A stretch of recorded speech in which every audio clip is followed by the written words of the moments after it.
തലസ്ഥാന നഗരിയിൽ നിർണായകമായ ചർച്ചകൾ നടക്കുന്നു. അടുത്ത 5 വർഷം കേരളത്തിന് മുഖ്യമന്ത്രി ആര് എന്നതാണ് പ്രധാനപ്പെട്ട ചർച്ച.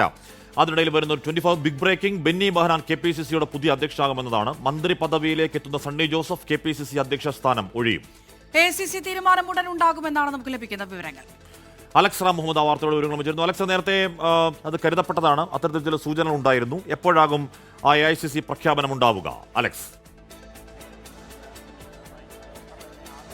ഹാഷ്മി, തെരഞ്ഞെടുപ്പിന് മുമ്പ് തന്നെ KPCC അധ്യക്ഷ സ്ഥാനം സണ്ണി ജോസഫ് ഒഴിയും എന്ന തരത്തിൽ ചില അഭ്യൂഹങ്ങൾ ഉണ്ടായിരുന്നു. പക്ഷേ സണ്ണി ജോസഫ് തന്നെ ഡൽഹിയിലേക്ക് എത്തി തനിക്ക് 2 ജോലികളും ഒരുമിച്ച് ചെയ്യുന്നതിന് വലിയ ബുദ്ധിമുട്ടില്ല, ഈ തെരഞ്ഞെടുപ്പ് കഴിയട്ടെ എന്ന നിലപാട് അദ്ദേഹം അറിയിക്കുകയായിരുന്നു. തുടർന്ന് KPCC അധ്യക്ഷനായി സണ്ണി ജോസഫ് തുടരുകയായിരുന്നു. മൃഗീയ ഭൂരിപക്ഷത്തിൽ UDF അധികാരത്തിലേക്ക് എത്തുകയും പേരാവൂരിൽ നിന്ന് സണ്ണി ജോസഫ് വീണ്ടും നിയമസഭയിൽ എത്തുകയും ചെയ്ത പശ്ചാത്തലത്തിൽ അദ്ദേഹം മന്ത്രി ആകുമെന്ന് ഏറെക്കുറെ ഉറപ്പായി കഴിഞ്ഞിട്ടുണ്ട്. അദ്ദേഹം മന്ത്രിയാകുന്ന പശ്ചാത്തലത്തിൽ KPCC അധ്യക്ഷ സ്ഥാനം സണ്ണി ജോസഫ് ഒഴിയും. പകരം ആര് എന്ന പേരാണ് ബെന്നി ബെഹനാനിലേക്ക് എത്തിച്ചത്. നേരത്തെയും ബെന്നി ബെഹനാന്റെ പേര് തന്നെയായിരുന്നു KPCC അധ്യക്ഷ സ്ഥാനത്തേക്ക് ഉയർന്നു വന്നത്. പക്ഷേ നിലവിൽ നടക്കുന്ന മുഖ്യമന്ത്രി ചർച്ചയുമായി അതിലൊരു ബന്ധമുണ്ട് എന്ന് അനുമാനിക്കേണ്ടിയിരിക്കുന്നു. കാരണം ബെന്നി ബെഹനാൻ അടക്കമുള്ള A ഗ്രൂപ്പിന്റെ വലിയൊരു വിഭാഗത്തിന്റെ പിന്തുണ മുഖ്യമന്ത്രി സ്ഥാനത്തേക്ക് KC വേണുഗോപാലിനെ ഉയർത്തി കാണിച്ചുകൊണ്ടാണ്. അതേ ബെന്നി ബെഹനാൻ തന്നെ KPCC അധ്യക്ഷനായി മാറുന്നു എന്നുള്ളതാണ്. അതായത് KC വേണുഗോപാലിനെ മുഖ്യമന്ത്രിയായി പിന്തുണച്ചാൽ KPCCയുടെ താക്കോൽ സ്ഥാനത്തേക്ക് A ഗ്രൂപ്പിനെ പ്രതിഷ്ഠിക്കാമെന്ന വാക്ക് ലഭിച്ചിട്ടുണ്ടാകണമെന്ന് വേണം ഈ ഘട്ടത്തിൽ വിലയിരുത്താൻ. അങ്ങനെ ഒരു സമവായം അവർക്കിടയിൽ ഉരുത്തിരിഞ്ഞു എന്ന് വേണം വിലയിരുത്താൻ. ആ തീരുമാനം KPCC അധ്യക്ഷനായി ബെന്നി ബെഹനാനെ ചുമതലക്കെടുത്തിക്കൊണ്ടുള്ള AICC തീരുമാനം ഉടൻ ഉണ്ടാകുമെന്നാണ് പ്രതീക്ഷിക്കപ്പെടുന്നത്. ഹാഷ്മി. ഓക്കെ, അലക്സ് റാം മുഹമ്മദാണ് വാർത്തയുടെ വിവരങ്ങൾ നൽകിയത്. സണ്ണി ജോസഫ് പേരാവൂരിൽ നിന്ന് വിജയിച്ചു, മന്ത്രിസഭയിലേക്ക് എത്തുന്നു എന്നാണ് അറിയാൻ കഴിയുന്നത്. അപ്പോൾ സ്വാഭാവികമായും ആ KPCC അധ്യക്ഷന്റെ കസേര ഒഴിഞ്ഞുകിടപ്പുണ്ടാവും. അങ്ങോട്ടേക്ക് വരുന്നു ആരാണ്? ബെന്നി ബെഹനാൻ. തലസ്ഥാനത്ത് തിരക്കിട്ട ചർച്ചകൾ നടക്കുകയാണ്. മുഖ്യമന്ത്രി കസേരയിലേക്ക് മുന്നിലാര്?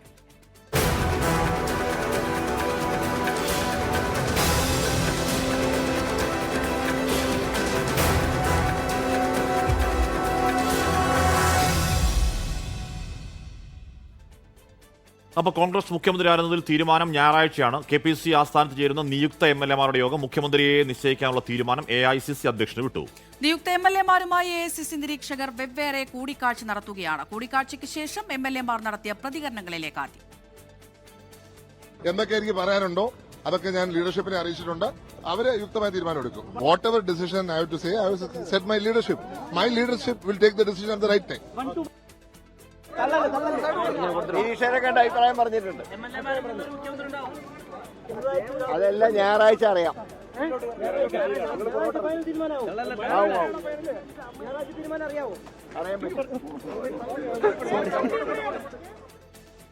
അല്ല, അതിപ്പോ ഡൽഹിയിൽ പോയിട്ട് വേണ്ട തീരുമാനിക്കാൻ. ഡൽഹി ഹൈക്കമാൻഡിന്റെ അടുത്ത് നല്ല പ്രഖ്യാപനം വന്നു.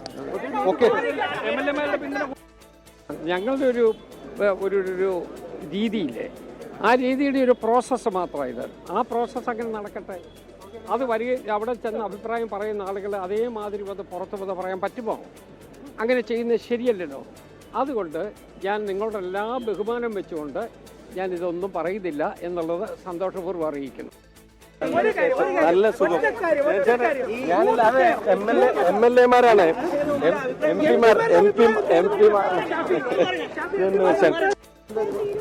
രഹസ്യം പറയാൻ പാടില്ല. അറിയില്ല. എനിക്ക് അറിയില്ലാത്ത കാര്യം ചോദിച്ചാൽ പറയാൻ പറ്റുമോ? അത് തീരുമാനിക്കുന്നത് ഞാനല്ലല്ലോ.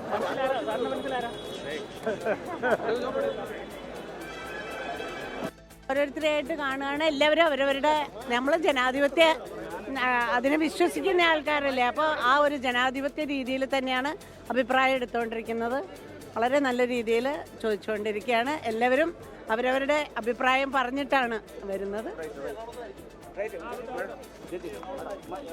അത് തീരുമാനം എടുക്കേണ്ടത് ഹൈക്കമാൻഡ്. എന്തായാലും മുഖ്യമന്ത്രി സ്ഥാനത്തിനായുള്ള അവകാശവാദത്തിൽ ഉറച്ചു നിൽക്കുകയാണ് KC വേണുഗോപാലും VD സതീശനും രമേശ് ചെന്നിത്തലയും. മുഖ്യമന്ത്രി സ്ഥാനമില്ലെങ്കിൽ മന്ത്രിയാകാനില്ല എന്ന കടുത്ത നിലപാടിലാണ് VD സതീശൻ. MLA-മാർക്കൊപ്പം ഘടകകക്ഷികളുടെയും നിലപാട് ആരായണമെന്നാണ് ആവശ്യം. അലക്സ് റാം മുഹമ്മദിന്റെ വാർത്തകൾ വിവരിച്ചിരുന്നു. അലക്സ്, എന്തായാലും കേരളത്തിനൊരു മുഖ്യമന്ത്രി ഉണ്ടായേ മതിയാവുകയുള്ളൂ. അധികം വൈകാതെ ആ മുഖ്യമന്ത്രിയെ അധികം കലാപങ്ങൾക്കിടയാക്കാതെ അത് പ്രഖ്യാപിക്കൽ ജനവിധിയോട് കോൺഗ്രസ് കാണിക്കേണ്ട, UDF കാണിക്കേണ്ട ഒരു ബഹുമാനവും മര്യാദയുമാണ്. അപ്പോൾ അതിലേക്ക് നയിക്കുന്ന തീരുമാനങ്ങളിൽ MLA-മാർ ഈ നിരീക്ഷകരോട് 1 to 1 പറയുന്ന കാര്യങ്ങളുടെ എന്തെങ്കിലും സൂചനയുണ്ടോ അലക്സ്?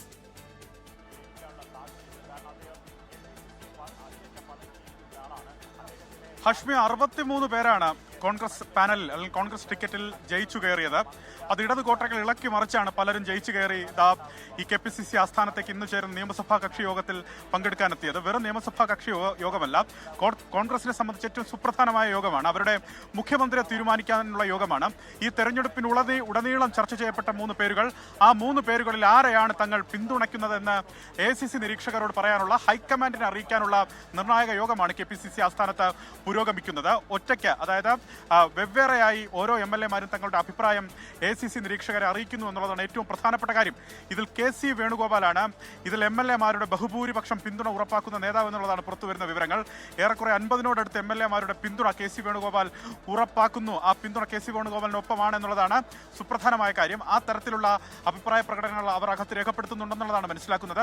അതുമാത്രമല്ല, ഇത് KPCC-ക്കുള്ളിൽ അങ്ങേയറ്റം രഹസ്യാത്മകമായാണ് ഈ അഭിപ്രായങ്ങൾ ഒറ്റയ്ക്കൊറ്റയ്ക്ക് MLA-മാർ AICC നിരീക്ഷകരായ മുകുൾ വാസനിക്കിനും അതുപോലെ അജയ് മാക്കനും മുന്നിൽ അവതരിപ്പിക്കുന്നതെങ്കിൽ പുറത്ത് MP-മാർ ഒപ്പം മുതിർന്ന നേതാക്കൾ അടക്കമുള്ളവർ പരസ്യ പിന്തുണ നൽകുന്നു എന്നുള്ളത് കൂടി കാണേണ്ടതുണ്ട്. സുധാകരൻ MP അടക്കമുള്ളവർ KC വേണുഗോപാൽ മുഖ്യമന്ത്രിയാകണമെന്ന് ആവശ്യപ്പെട്ട് AICC-ക്ക് കത്ത് നൽകിയിട്ടുണ്ട്. പ്രധാനപ്പെട്ട MP-മാർ, അത് ബെന്നി ബെഹനാൻ, MK രാഘവൻ, ഒപ്പം കൊടിക്കുന്നിൽ സുരേഷ് അടക്കമുള്ളവർ KC വേണുഗോപാലിനൊപ്പം നിൽക്കുന്നു. ഈ സമയത്ത് ഹൈബി ഈഡൻ, VD സതീശനൊപ്പം നിൽക്കുന്നു. ആ തരത്തിൽ അങ്ങനെ നേതാക്കൾ ആരെ മുഖ്യമന്ത്രിയാക്കണമെന്ന നിലപാടിൽ അങ്ങനെ ഉറച്ചു നിൽക്കുകയാണ്, അവരുടെ അഭിപ്രായം രേഖപ്പെടുത്തുന്നുണ്ട്. ഇതിൽ ഏറ്റവും പ്രധാനം ഈ 63 MLA-മാരുടെ അഭിപ്രായം രേഖപ്പെടുത്തിയതിന് ശേഷം മുതിർന്ന നേതാക്കൾ, അതായത് ഇനി കാണാനുള്ള MP-മാർ ഒപ്പം മുതിർന്ന നേതാക്കളെയും ഭാരവാഹികളടക്കമുള്ളവരെ ഈ AICC നിരീക്ഷകർ KPCC ആസ്ഥാനത്ത് കാണും. അതിനുശേഷം ഘടകകക്ഷികളുമായുള്ള നിർണായകമായ യോഗം നടക്കും. അതായത് ഘടകകക്ഷികളുടെ അഭിപ്രായം കേൾക്കണമെന്ന് അവർ തന്നെ ആവശ്യപ്പെട്ടിരുന്നു. മുസ്ലിം ലീഗ് പ്രതിനിധി ഇവിടേക്ക് എത്തും, PK കുഞ്ഞാലിക്കുട്ടി ഇവിടേക്ക് എത്തുമെന്ന് മനസ്സിലാക്കുന്നുണ്ട്. അവരുടെ ക്ലെയിം VD സതീശൻ മുഖ്യമന്ത്രിയാകണമെന്നാണ്. പൊതുസമൂഹം ആവശ്യപ്പെടുന്ന ആൾ, അല്ലെങ്കിൽ പൊതുവികാരം കണക്കിലെടുക്കണമെന്ന് ഘടകകക്ഷികൾ അഭിപ്രായപ്പെടുന്നു. അത് VD സതീശനൊപ്പമാണെന്ന് അഭിപ്രായപ്പെടുന്നു. VD സതീശനാണ് പട നയിച്ചത്. അണികൾ VD സതീശനൊപ്പമാണെന്ന് അഭിപ്രായപ്പെടുന്നുണ്ട്. MLA-മാരിൽ 5 പേരെ തനിക്കൊപ്പമുള്ളൂ എങ്കിലും MLA-മാരുടെ ഈ പിന്തുണ രഹസ്യാത്മകമായതുകൊണ്ട് 35 പേരുടെയെങ്കിലും പിന്തുണ ഉറപ്പാക്കാനാകും AICC-ക്ക് മുന്നിലെന്ന് VD സതീശൻ പക്ഷം അവകാശപ്പെടുന്നുണ്ട്, പ്രതീക്ഷ വയ്ക്കുന്നുണ്ട്. സമാനമായി തന്നെ മുതിർന്ന നേതാവ് എന്ന നിലയ്ക്ക് രമേശ് ചെന്നിത്തല തന്റെ ക്ലെയിം മുന്നോട്ട് വെക്കുകയും തന്റെ അഭിപ്രായം പറയുകയും ചെയ്യുന്നുണ്ട്. ഏറെക്കുറെ 16ഓളം MLA-മാർ അദ്ദേഹത്തിനൊപ്പമുണ്ടെന്ന് മനസ്സിലാക്കുന്നുണ്ട്. രമേശ് ചെന്നിത്തലയും മുഖ്യമന്ത്രി പദത്തിനായി തുടരുന്നു. ഇതിൽ VD സതീശൻ, അതായത് KC വേണുഗോപാൽ മുഖ്യമന്ത്രി പദത്തിൽ അദ്ദേഹത്തിന്റെ സ്ഥാനം ഉറപ്പിക്കുന്നു എന്ന വിവരങ്ങൾ പുറത്തു വന്നതിന് പിന്നാലെ തന്നെ VD സതീശൻ അദ്ദേഹത്തിന്റെ നിലപാട് AICC നിരീക്ഷകരെ നേരിട്ടെത്തി അറിയിച്ചു എന്നുള്ളതാണ് മറ്റൊരു പ്രധാനപ്പെട്ട കാര്യം. അതായത് നിലവിൽ MLA-മാരുടെ അഭിപ്രായം മാത്രം കേട്ടാൽ പോരാ, എന്തുകൊണ്ട് MLA-മാരുടെ അഭിപ്രായം മാത്രം കേൾക്കുന്നു എന്നുള്ളത് ഹൈക്കമാൻഡിന് അതിന് മറുപടിയുണ്ട്. നേരത്തെ സമാനമായി തന്നെ ഇത്തരത്തിൽ സങ്കീർണമായ സാഹചര്യം നിലനിന്നിരുന്ന സംസ്ഥാനങ്ങളിൽ ഭൂരിപക്ഷം MLA-മാർ ആരെയാണോ പിന്തുണയ്ക്കുന്നത് അവർ മുഖ്യമന്ത്രിയായി വരട്ടെ എന്ന നിലപാടാണ് ഹൈക്കമാൻഡ് സ്വീകരിച്ചത്. അത് രാജസ്ഥാനിൽ കണ്ടതാണ്, കർണാടകയിൽ കണ്ടതാണ്, തെലങ്കാനയിൽ കണ്ടതാണ്. സമാനമായ ഫോർമുല തന്നെയായിരിക്കും കേരളത്തിൽ നിന്നുള്ള കാര്യം ഏറെക്കുറെ ഉറപ്പായിരുന്നു. അതുകൊണ്ടാണ് MLA-മാരുടെ അഭിപ്രായം കേൾക്കുന്നത്. പക്ഷേ MLA-മാരുടെ മാത്രം അഭിപ്രായം കേട്ടാൽ പോരാ എന്നാണ് VD സതീശൻ AICC നിരീക്ഷകർക്ക് മുമ്പിൽ പറഞ്ഞിട്ടുള്ളത്. പൊതുവികാരം കണക്കിലെടുക്കണം, ഘടകകക്ഷികളുടെ വികാരം മാനിക്കണം, അവർക്ക് പറയാനുള്ളത് കേൾക്കണം. അതുമാത്രമല്ല, തന്നെ മുഖ്യമന്ത്രി സ്ഥാനത്തേക്ക് പരിഗണിച്ചില്ല എങ്കിൽ മന്ത്രിസഭയിലേക്ക് ഇല്ല എന്ന കടുത്ത നിലപാട് VD സതീശൻ സ്വീകരിച്ചിരിക്കുന്നു. അങ്ങനെ ഒപ്പത്തിനൊപ്പം 3 നേതാക്കൾ മുന്നോട്ട് പോകുന്നു. അതിൽ 1 ഇഞ്ച് മുന്നിൽ KC വേണുഗോപാലെങ്കിൽ തൊട്ട് പിന്നിൽ VD സതീശൻ മുഖ്യമന്ത്രി പദത്തിനായി തുറന്ന പോരെ തന്നെ നടത്തുന്നെന്ന് കാണാം. അവർക്ക് ഉള്ള ഫ്ലെക്സ് യുദ്ധങ്ങൾ, പ്രകടനങ്ങൾ കേരളത്തിൽ അങ്ങിങ്ങായി നടക്കുന്നു. ബോർഡുകൾ വെക്കുന്നു, അങ്ങിങ്ങ് ഫ്ലെക്സ് ബോർഡുകൾ സ്ഥാപിക്കുന്നു. ഇന്ന് വൈകുന്നേരം ഇരിട്ടിയിൽ പ്രതിപക്ഷ നേതാവിനായി അണികൾ രംഗത്തിറങ്ങുമെന്ന് പറയുന്നു. KC വേണുഗോപാലിനെ ഭീഷണിപ്പെടുത്തിക്കൊണ്ട് KC വേണുഗോപാലിനെ മുഖ്യമന്ത്രിയാക്കിയാൽ KC വേണുഗോപാൽ 6 മാസം കഴിഞ്ഞ് ജനവിധി തേടുന്നിടത്തു നിന്ന് ഞങ്ങൾ കാണിച്ചു തരാമെന്ന് കോൺഗ്രസ് അണികൾ സാമൂഹ്യ മാധ്യമങ്ങളിലടക്കം ഭീഷണി മുഴക്കുന്നു. രാഹുൽ ഗാന്ധിക്ക് ഇമെയിലുകൾ പോകുന്നു. ആ തരത്തിൽ ഈ യുദ്ധം മാറിക്കഴിഞ്ഞു. എന്താണെങ്കിലും ഈ പ്രക്രിയ പൂർത്തിയാക്കാൻ ഇന്ന് രാത്രിയോടുകൂടി സമയമുണ്ട്. ഇന്ന് രാത്രിയോടുകൂടി AICC നിരീക്ഷകർ ഇവിടെ നിന്ന് ഈ അഭിപ്രായവുമായി ഡൽഹിയിലേക്ക് പറക്കും. അവിടെ അവർ റിപ്പോർട്ടാക്കി അത് AICC-ക്ക് കൈമാറും. തൊട്ടടുത്ത ദിവസം കേരളത്തിലെ ഈ പ്രമുഖ നേതാക്കളെ, പ്രത്യേകിച്ച് ഈ ക്ലെയിം ഉന്നയിക്കുന്ന പ്രധാനപ്പെട്ട നേതാക്കളെ അടക്കം ഡൽഹിയിലേക്ക് വിളിപ്പിച്ച് അവരുടെ അഭിപ്രായം കേൾക്കും. AICC തീരുമാനിച്ച പേരുകാരൊഴികെയുള്ള മറ്റു നേതാക്കളെ അനുനയിപ്പിക്കാനുള്ള ശ്രമവും AICC-യുടെ ഭാഗത്തുനിന്നുണ്ടാകും. അതിനുശേഷം 10-ാം തീയതിയോടെ കേരളത്തിലെ മുഖ്യമന്ത്രിയെ പ്രഖ്യാപിക്കാനാണ് നിലവിൽ തീരുമാനിച്ചിരിക്കുന്നത്. ഇതിന്റെ പ്രധാനപ്പെട്ട കടമ്പയായി നേരത്തെ പറഞ്ഞതുപോലെ നിർണായകമായ യോഗം, MLA-മാരുടെ അഭിപ്രായം കേൾക്കുന്ന യോഗം KPCC പുരോഗമിക്കുന്നു. അലക്സ് റാമുമാണ് വാർത്തയുടെ വിവരങ്ങൾ നൽകിയത്. അതിനിടയിൽ വരുന്ന വാർത്ത, പേരാവൂരിൽ മത്സരിപ്പിച്ചതിൽ സെക്രട്ടേറിയറ്റിൽ കടുത്ത അതൃപ്തി രേഖപ്പെടുത്തുന്നു KK ശൈലജ. ജയിക്കലെന്ന് എല്ലാവർക്കും അറിയാമായിരുന്നു, എന്നിട്ടും നിർബന്ധിച്ച് പേരാവൂരിൽ മത്സരിപ്പിച്ചു. മട്ടന്നൂരാണെങ്കിൽ എല്ലാവർക്കും അറിയാവുന്ന കാര്യം, മട്ടന്നൂരാണ് ടീച്ചർ ജയിച്ചു വന്നതിന് പ്രതിപക്ഷ നേതാവ് ആര് എന്ന കൺഫ്യൂഷൻ പോലും ഇല്ലാതിരുന്നേനെ അല്ലേ? നിയുക്ത MLA-മാരുമായുള്ള കൂടിക്കാഴ്ചയ്ക്ക് മുൻപ് മുതിർന്ന നേതാക്കളുമായി കൂടിക്കാഴ്ച നടത്തി AICC നിരീക്ഷകരായ Mukul വാസ്നിക്കും Ajay മാക്കനും BM Sudheeran PJ Kurian തുടങ്ങിയ നേതാക്കളുമായാണ് കൂടിക്കാഴ്ച നടത്തിയത്. അതിനുശേഷം നേതാക്കൾ നടത്തിയ പ്രതികരണങ്ങളൊന്ന് കാണാം. എൻ്റെ അഭിപ്രായമൊക്കെ പറയാനുള്ള ഞാൻ പറഞ്ഞിട്ടുണ്ട്. എൻ്റെ വിലയിരുത്തലും കേരളത്തിലെ ഇന്നത്തെ സാഹചര്യത്തെക്കുറിച്ചുള്ള എൻ്റെ ഒരു വിലയിരുത്തൽ, അതുപോലെ എൻ്റെ ഒപ്പീനിയനെല്ലാം പാർട്ടിക്കും ജനങ്ങൾക്കും നന്മ വരുന്ന കാര്യങ്ങൾ എന്താണ് എന്നുള്ള എൻ്റെ അഭിപ്രായം ഞാൻ പറഞ്ഞിട്ടുണ്ട്. ഞാൻ ഈ ചർച്ചയിൽ അങ്ങനെ ഒരു വളരെ ഓപ്പണായിട്ട് പോകുന്നത് ശരിയല്ല. അതുകൊണ്ട് കൃത്യമായി എനിക്ക് പറയാനുള്ളതൊക്കെ ഞാൻ പ്രത്യേകം പറഞ്ഞു. ഈ സമയത്ത് ഇലക്ഷൻ കഴിഞ്ഞു, മത്സരിക്കേണ്ട എന്നുള്ള ക്വസ്റ്റ്യൻ ഒന്നും ഇപ്പോൾ അപ്രസക്തമാണ്. ഇലക്ഷൻ കഴിഞ്ഞ് UDF-ന് നല്ല ഭൂരിപക്ഷം കിട്ടി. ഇനിയും ലീഡറിനെ തിരഞ്ഞെടുക്കുന്നതിന് കോൺഗ്രസിന് ഒരു മെത്തേഡുണ്ട്. ആ മെത്തേഡ് എന്ന് പറഞ്ഞാൽ ഹൈക്കമാൻഡിന് നിരീക്ഷകർ വരികയും MLA-മാരുടെ അഭിപ്രായം എടുക്കുകയും, MLA-മാരാണല്ലോ ജനഹിതം പറയേണ്ടത്. നമ്മൾ തിരഞ്ഞെടുപ്പ് കഴിഞ്ഞാൽ പിന്നെ ഇപ്പോൾ MLA-മാരുടെ അഭിപ്രായം എടുത്തിട്ട് സീനിയർ മറ്റു നേതാക്കളുടെ അഭിപ്രായം എടുക്കും. എന്നാൽ അത് എടുത്തിട്ട് ഒരു തീരുമാനം ഹൈക്കമാൻഡാണ് എടുക്കുന്നത്. ഇല്ല, ഹൈക്കമാൻഡിന്റെ തീരുമാനം എപ്പോഴും മാറാം. ഹൈക്കമാൻഡിന്റെ തീരുമാനങ്ങൾ കാലാകാലങ്ങളിൽ സമയാസമയങ്ങളിൽ അതിന്റെ സാഹചര്യമനുസരിച്ച് തീരുമാനങ്ങൾ മാറ്റുകയും പുതിയ തീരുമാനങ്ങൾ എടുക്കുകയും ചെയ്തിട്ടുണ്ട്. അതുകൊണ്ട് ഹൈക്കമാൻഡിനോട് ഒരു തീരുമാനത്തിനെ ഉറച്ചു നിൽക്കണമെന്ന് ആർക്ക് പറയാൻ കഴിയും? ഒരു പാർട്ടി എന്ന നിലയിൽ സാഹചര്യങ്ങൾക്കനുസരിച്ച് അല്ലെങ്കിൽ ഓരോന്നിന്റെ പ്രാധാന്യം അനുസരിച്ചാണ് തീരുമാനങ്ങൾ എടുക്കുന്നത്. അപ്പോൾ അതിന് ഹൈക്കമാൻഡിനെ ചോദ്യം ചെയ്യാൻ നമുക്ക് പറ്റുമോ? അത് ഹൈക്കമാൻഡിനെ ചോദ്യം ചെയ്യാൻ നമുക്ക് പറ്റത്തില്ലല്ലോ. ഹൈക്കമാൻഡാണ് എല്ലാത്തിനും അന്തിമം. ജനവികാരം കണക്കിലെടുക്കണ്ടേ? അതാണ് ഞാൻ പറഞ്ഞത്. ഹൈക്കമാൻഡ് ഇതെല്ലാം പരിശോധിച്ചായിരിക്കും തീരുമാനം എടുക്കുന്നത്. ഇത് കേരളത്തിലെ ജനങ്ങൾക്കറിയാം, കോൺഗ്രസ് പ്രവർത്തകർക്കറിയാം, ഈ വിജയത്തിന്റെ ശില്പികൾ ആരൊക്കെയാണെന്നുള്ളത് എല്ലാവർക്കും അറിയാം. അതിനി പ്രത്യേകമായി പറയേണ്ട കാര്യമില്ല. ശ്രീത്ത്, കേരളത്തിന് ഗുണകരമായ അമിക്കബിളായ ഒരു തീരുമാനത്തിന് വേണ്ടിയാണോ നമ്മൾ കാത്തിരിക്കുന്നത്, അതോ വരും ദിവസങ്ങളിൽ ഈ പറയുന്ന ഒരു മഹത്തായ ജനവിധി അവമതിക്കും മട്ടിലുള്ള ചേരിപ്പോരുകൾക്കും കലാപങ്ങൾക്കുമുള്ള തുടക്കം എന്ന മട്ടിലാണോ ഈ ദിവസങ്ങളെ കാണേണ്ടത്? ശ്രീജിത്ത്,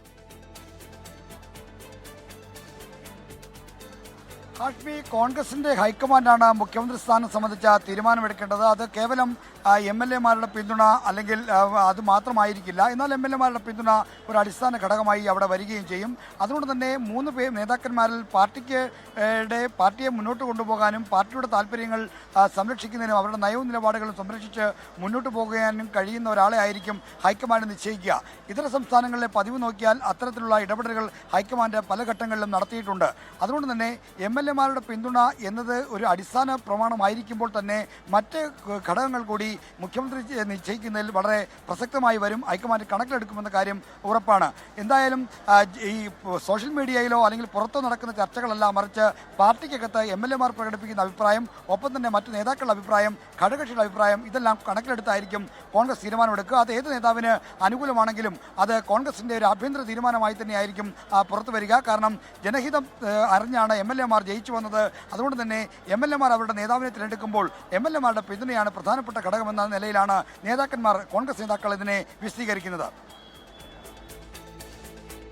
ശ്രീജിത്താണ് വാർത്തയുടെ വിവരങ്ങൾ നൽകിയത്. അപ്പോൾ ചർച്ചകളോടെ പുരോഗമിക്കുകയാണ്. വൈകിയോ ചോദിച്ചാൽ വൈകിട്ടില്ല.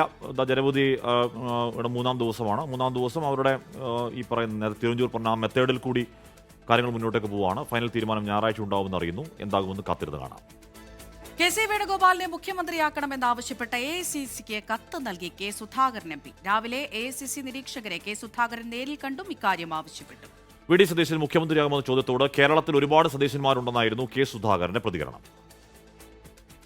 VD Sadisan also is in the race right now. Do you think he needs to be there in the CM case because he headed Not only VD Sadisan, there are so many VD Sadisan in party.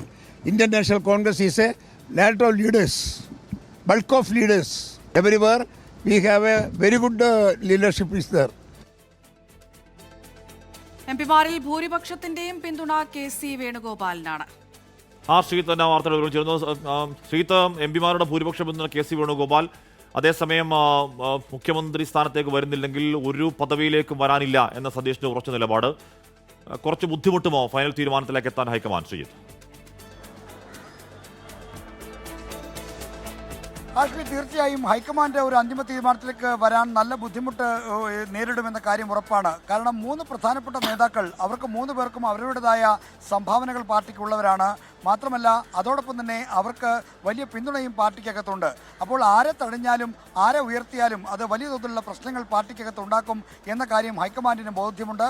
ഇപ്പോൾ MLA-മാരെ കാണുന്ന high command നിരീക്ഷകർക്കും ഒപ്പം തന്നെ മറ്റ് MP-മാരടക്കമുള്ളവരുടെ നിലപാടുകൾ അറിയുന്ന സമയത്തും അത്തരം കാര്യങ്ങളൊക്കെ മനസ്സിലാക്കുന്നവർക്ക് അതിൻ്റെ ഗൗരവം ബോധ്യപ്പെടുമെന്നാണ് നമ്മൾ പ്രതീക്ഷിക്കുന്നത്.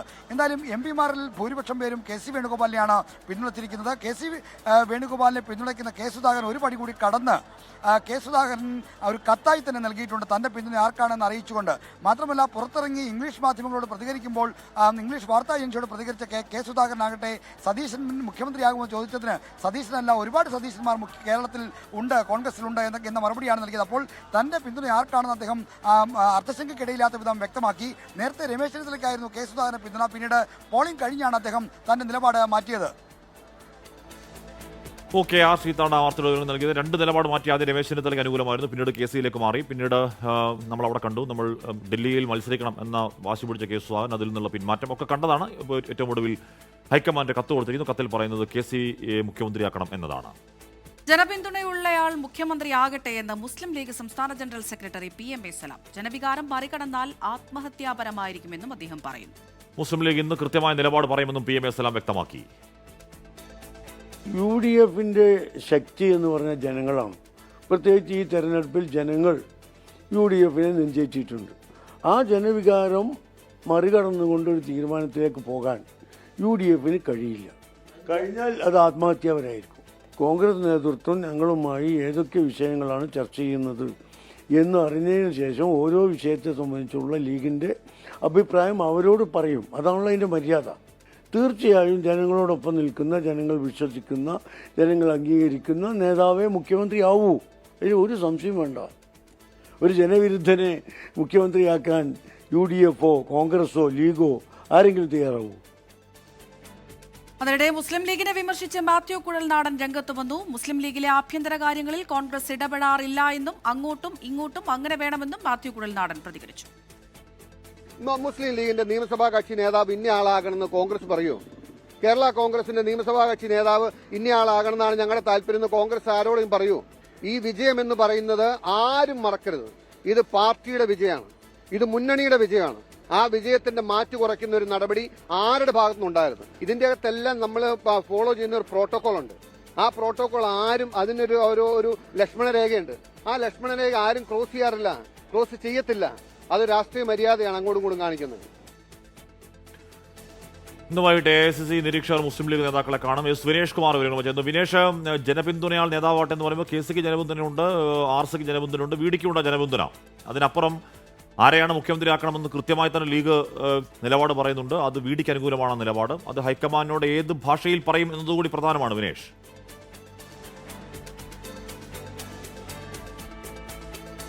കാശ്മീർ അമൃത തീർച്ചയായും, കാരണം മുസ്ലിം ലീഗ് കഴിഞ്ഞ ദിവസങ്ങളിലെല്ലാം എടുത്തിരിക്കുന്ന നിലപാട് നമുക്കറിയാം. അതിൽ VD സതീശൻ അനുകൂലമായ ഒരു നിലപാട് തന്നെയാണ് ഉണ്ടായിരുന്നത്. അതിൽ വലിയ മാറ്റമൊന്നും ഉണ്ടാവാനുള്ള ഒരു സാധ്യതയില്ലെന്ന് തന്നെയാണ് നമ്മൾ മുസ്ലിം ലീഗിലെ നേതാക്കളുമായി ബന്ധപ്പെട്ടപ്പോൾ നമുക്ക് വ്യക്തമായൊരു കാര്യം അതാണ്. എന്തായാലും മുസ്ലിം ലീഗ് നേതാക്കൾ വൈകുന്നേരത്തോടുകൂടി മുകുൾ വാസ്നിക്കും അതുപോലെ തന്നെ മറ്റുള്ള ഈ ഹൈക്കമാൻഡ് നിരീക്ഷകരുമായി കൂടിക്കാഴ്ച നടത്തും. കൃത്യമായി തന്നെ അത് VD സതീശനെ പോലെ ജനപിന്തുണയുള്ള ഒരാളെ, അല്ലെങ്കിൽ ഒരു മതേതര ചേരിയിൽ നിൽക്കുന്ന ഒരാളെ സമുദായ നേതാക്കന്മാർ ബഹളം വെക്കുമ്പോൾ അവരുടെ ശരികേടുകളെ തുറന്നു കാണിക്കുന്ന ഒരാളെ തന്നെ മുഖ്യമന്ത്രിയാക്കണമെന്നുള്ള നിലപാടിൽ തന്നെയാണ് മുസ്ലിം ലീഗ്. അതിൽ മാറ്റമില്ല. നമ്മൾ PMA സലാമുമായി നമ്മൾ സംസാരിച്ചപ്പോൾ അദ്ദേഹം പറഞ്ഞിരിക്കുന്ന കാര്യം തന്നെ അതാണ്. ജനപിന്തുണയുള്ള ഒരാളല്ലെങ്കിൽ ആത്മഹത്യാപരമായിരിക്കും കാര്യങ്ങൾ എന്ന് തന്നെയാണ് പറയുന്നത്. എന്തായാലും 2 ദിവസമായി PMA സലാം ഇവിടെ തിരുവനന്തപുരത്തുണ്ട്. ഇന്ന് PK കുഞ്ഞാലിക്കുട്ടിയും ET മുഹമ്മദ് ബഷീറും 2:45 എത്തുന്ന വന്ദേ ഭാരതിലെത്തും. അതിനുശേഷമായിരിക്കും വൈകുന്നേരത്തോടു കൂടിയായിരിക്കും ഈ ഹൈക്കമാൻഡ് നിരീക്ഷകരുമായി കൂടിക്കാഴ്ച നടത്തുക. ലീഗ് അവരുടെ ലീഗിന് കൃത്യമായ നിലപാടുണ്ട്. ആ നിലപാട് കൃത്യമായി തന്നെ പറയും. അത് ജനപിന്തുണയുള്ള നേതാവിനെ മുഖ്യമന്ത്രിയാക്കുക എന്നുള്ളൊരു നിലപാട് തന്നെയാണെന്ന് പറയുന്നു. സ്വാഭാവികമായും നമുക്ക് കഴിഞ്ഞ ദിവസങ്ങളിലെല്ലാം ഞാൻ സൂചിപ്പിച്ച പോലെ കഴിഞ്ഞ ദിവസങ്ങളിലെല്ലാം തന്നെ ഇത് VD സതീശൻ അനുകൂലമായ ഒരു സാഹചര്യം തന്നെയാണ്, അത്തരത്തിലുള്ള ഒരു ചർച്ച തന്നെയാണ് മുസ്ലിം ലീഗിനകത്ത് ഉണ്ടായിരിക്കുന്നത്. അത് തന്നെ അക്കാര്യം തന്നെയായിരിക്കും ഈ ഹൈക്കമാൻഡ് നിരീക്ഷകരുടെ മുമ്പിൽ അറിയിക്കുക, അല്ലെങ്കിൽ അവരുടെ മുമ്പിലേക്ക് അത്തരത്തിൽ VD സതീശൻ തന്നെ മുഖ്യമന്ത്രിയാവണമെന്ന ഒരു നിലപാട് തന്നെയായിരിക്കും മുസ്ലിം ലീഗ് വെക്കുക. വിനേഷ് കുമാറാണ് വാർത്തയുടെ വിവരങ്ങൾ നൽകിയത്. ഘടകകക്ഷികളോടും ഹൈക്കമാൻഡ് അവരുടെ നിലപാട് തേടും. അതിനുശേഷം എല്ലാം കൂടെ ആറ്റിക്കുറുക്കി ഞായറാഴ്ച ഒരു തീരുമാനം എന്നാണ് അറിയുന്നത്. വരട്ടെ.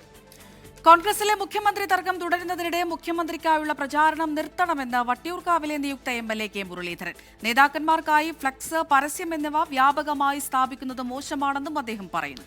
MLA-മാരുടെയും ഘടകകക്ഷികളുടെയും അഭിപ്രായം കൂടി പരിഗണിച്ച് മുഖ്യമന്ത്രി ഹൈക്കമാൻഡ് തീരുമാനിക്കും. വിജയിക്കാൻ അധ്വാനിച്ച ആൾ മുഖ്യമന്ത്രിയാകണമെന്നാണ് നിലപാടെന്ന് 24 ആൻസർ പ്ലീസിൽ കെ മുരളീധരൻ പറഞ്ഞു. ഫ്ലക്സ് നോക്കിയിട്ടല്ല മുഖ്യമന്ത്രിയെ തീരുമാനിക്കും. MLA-മാരുടെ 63 MLA-മാരുടെ അഭിപ്രായങ്ങൾ എടുക്കും, ഘടകകക്ഷികളുമായിട്ട് കോൺടാക്ട് ചെയ്യും, അതിനുശേഷം ഹൈക്കമാൻഡ് തീരുമാനം എടുക്കും. അല്ലാതെ എത്ര ഫ്ലക്സ് വെച്ചു, എത്ര പരസ്യം കൊടുത്തു, അതൊന്നും ഹൈക്കമാൻഡ് നോക്കില്ല. അധ്വാനിക്കുന്നവർക്ക് ഫലം കിട്ടണം. ഞാൻ ആ അഭിപ്രായക്കാരനാണ്. പക്ഷേ ഒരിക്കലും ഞാൻ പരസ്യമായിട്ട് പുറത്ത് പേര് പറയില്ല. എന്നാൽ ഹൈക്കമാൻഡ് പ്രതിനിധികളുടെ മുമ്പിൽ ഞാൻ എൻ്റെ അഭിപ്രായങ്ങളെല്ലാം ഞാൻ തുറന്നു പറയില്ല.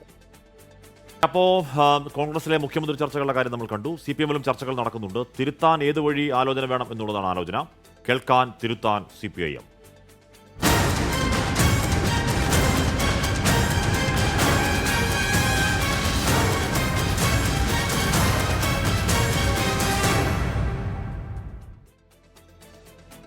വിദ്വേഷ പരാമർശങ്ങളിൽ വെള്ളാപ്പള്ളി നടേശനെ തള്ളിപ്പറയാത്തതിൽ പിണറായി വിജയനെതിരെ CPIM സംസ്ഥാന സെക്രട്ടേറിയറ്റിൽ വിമർശനം.